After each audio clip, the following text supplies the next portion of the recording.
Rachel. We are here at District Clay preparing our saggers for our workshop.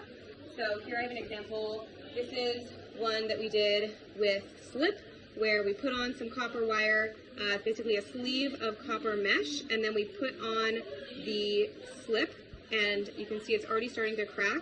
So as it cracks, when we put it in the reduction chambers on firing day, smoke will get into there, and that is what will show, or that is what will kind of make our design. So let's start with our slip sagger. So we have a bunch of copper wire here. So I'm gonna start with this guy, and usually cut a little bit bigger than I'm expecting. So this is like a copper sock almost. Exactly. And the copper, I think, serves two purposes here. One is it can actually leave some imprint on the pot itself. So we'll play around with like how much copper wire I want to leave directly on the pot versus cutting it away. We're adding additional. And then the second is it makes sure that the clay stays on, because especially as it gets hot and as we start to touch it with the tongs, the sagger can fall off. So what I'm doing is just kind of twisting pretty tight until you hear it make some noise. And then at this point, what I like to do is cut away some areas just to get some more variation on the pot.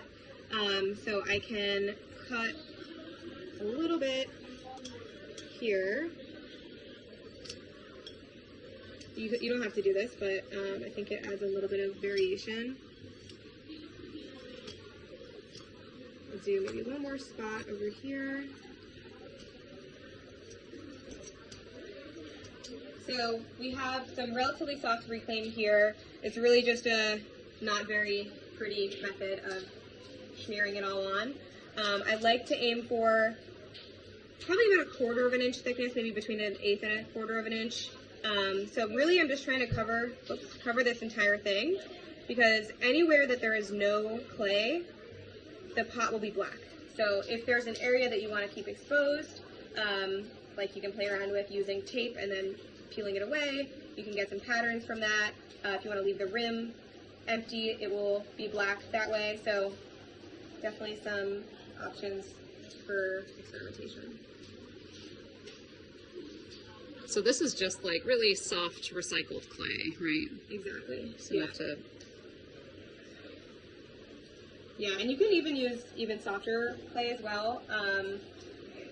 Just a matter of, I think, how it cracks, because the cracking is really what we're looking for. So I think from experience, and we're going to continue to experiment this, but softer clay, we believe, tends to crack more. So if that's a look you're looking for, you're welcome to use your own softer slip. It can be a little harder for it to stick on though.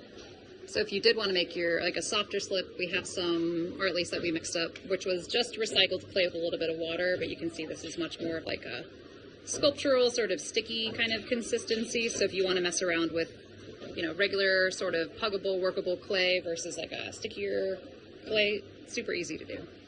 And probably the larger the pot, the more time consuming this will be. Exactly. Yeah, and we do have our second method that we'll show is using a slab to kind of wrap around the piece rather than smearing it on, which I think will probably be easier for folks with bigger pots. So if you didn't want to leave, or if you left parts of your pot exposed, you'd have more black there, so you can kind of experiment with masking. Yep, exactly. I like to cover the whole thing and kind of let the cracks and smoke speak for themselves, but yeah, you can definitely add in some of your own patterning. All right, so that is our first example of our slip sagger. So you can see over here I also did another variation of putting the copper wire over the slip. That is, we're not going to have as much effect from the copper, but that really just helps us keep the sagger on, especially when it's slip and more likely to kind of flake off. Cool.